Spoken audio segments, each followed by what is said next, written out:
আপনি যত ভালো ভিডিও করেন না কেন, যত ভালো ভয়েস দেন না কেন, যত সুন্দর করে ভিডিও তৈরি করেন না কেন, আপনাদের এই ভিডিও উম, কারা তেমন একটা মানে কারা সমালোচনা করে জানেন?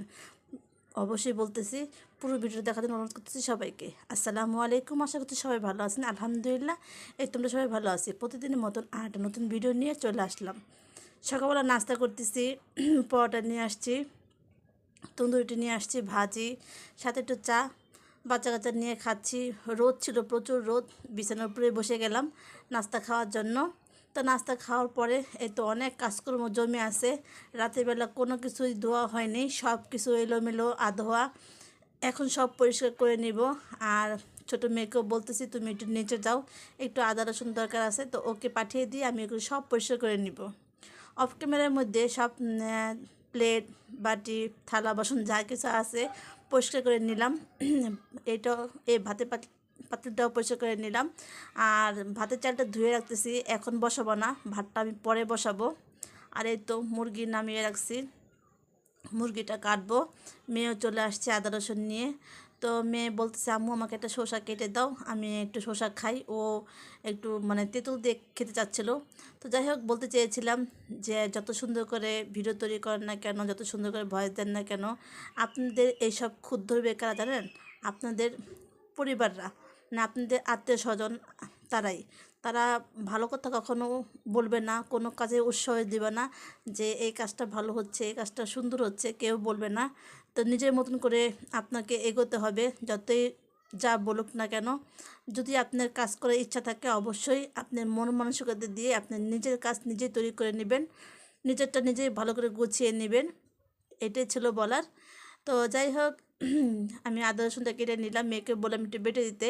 আর ছেলেও রেডি হয়ে চলে যাচ্ছে, এখন নামাজ পড়তে চলে যাবে। তো ভিডিওটা করেছিল বড় মেয়ে, কী যে দুষ্টুমি করতেছিল ওই সময়। যাই হোক, ছেলেকে পাঠিয়ে দিল। ছেলে গোসল করে নিচ্ছে, আর ছেলেও এখন চলে যাচ্ছে নামাজে।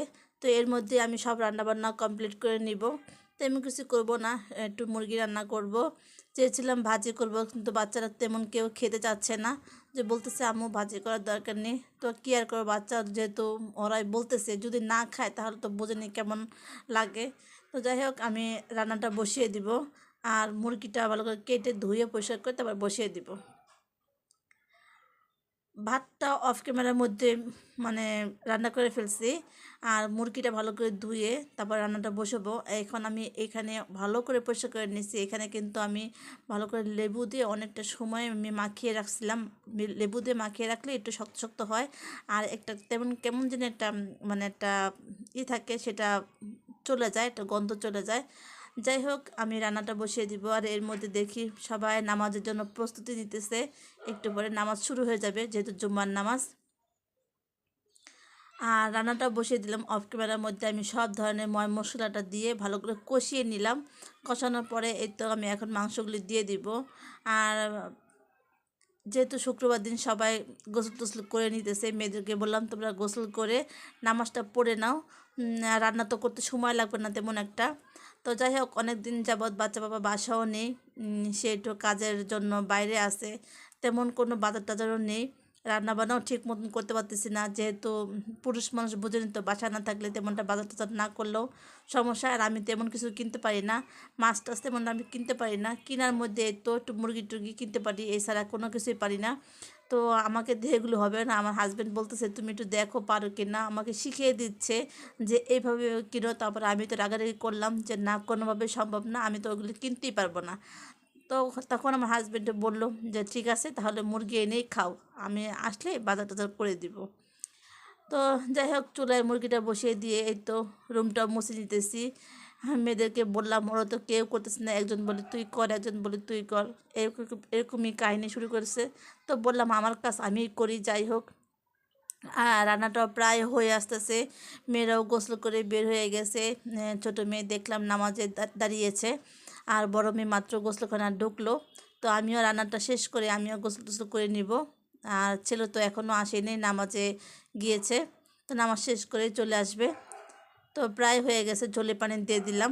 আর হওয়ার আগ দিয়ে একটু জিরা গুঁড়ো দিয়ে নামিয়ে ফেলবো। এর মধ্যে ছেলেও চলে আসছে, আমাদের গোসল নামাজ কালাম সব পড়া হয়ে গেছে, ছেলেও চলে আসছে। এখন আমরা খাওয়া দাওয়া করব, আর ছেলেও একটু পরে চলে যাবে মাদ্রাসায়। ছেলে বলতেছে আম্মু তোমার রান্না হয়েছে? আমি বললাম হ্যাঁ, রান্না তো কখন হয়ে গেছে। তো যাই হোক, আমি বললাম তুমি একটু জিরিয়ে নাও, তারপরে একসাথে খাওয়া দাওয়া করব। তো হয়রান হয়ে গেছে। এই তো আমার রান্না কমপ্লিট। ছেলের তো মানে আমার বাচ্চাদের মুরগি অনেক পছন্দ, কিন্তু আমি তেমন একটা পছন্দ করি না, মুরগি টুরগি তেমনটা ভালো লাগে না খেতে। তো কী আর করার, যেহেতু ওরা এটা খেতে চেয়েছে এটাই নিয়ে আসলাম। যাই হোক, কেমন হয়েছে রান্নাটা অবশ্যই জানাবেন। সবাই একসাথে খেতে বসে গেলাম, সবাই একসাথে খাওয়াটা অন্যরকমই একটা আনন্দ। অনেকদিন পর ছেলেও বাসায় আসছে, একসাথে খাওয়া দাওয়া করতেছি। ছেলে তো এখন তেমনটা বাসায় থাকে না, ও মাদ্রাসায় থাকে, মানে সময় মতন খেতে আসে আর কি, 3 বেলা। তো যাই হোক, বাচ্চারাও খুশি হয়েছে যে মুরগি রান্না করেছি। তা আপনাদের কাছে কেমন লেগেছে আমার এই পুরো ভিডিওটা অবশ্যই কমেন্টে জানাবেন। যদি ভালো লাগে থাকে অবশ্যই আমার ছোটো চ্যানেলটি সাবস্ক্রাইব করে পাশে থেকে যাবেন। আর যারা আমার ভিডিওটা ফেসবুক থেকে দেখতেছেন তারা অবশ্যই ফলো এবং লাইক দিয়ে আমার ছোট্ট পেজটি পাশে থেকে যাবেন। তো এই তো খেতে খেতে তো এখানে বিদায় নেওয়া লাগতেছে। তো অবশ্যই জানাবেন কেমন লেগেছে। আর আজকে তো এমনি সিম্পল রান্নাবান্না করলাম। তো আজকে ভিডিওটা এই পর্যন্ত রাখলাম। সবাই ভালো থাকবেন। আসসালামু আলাইকুম।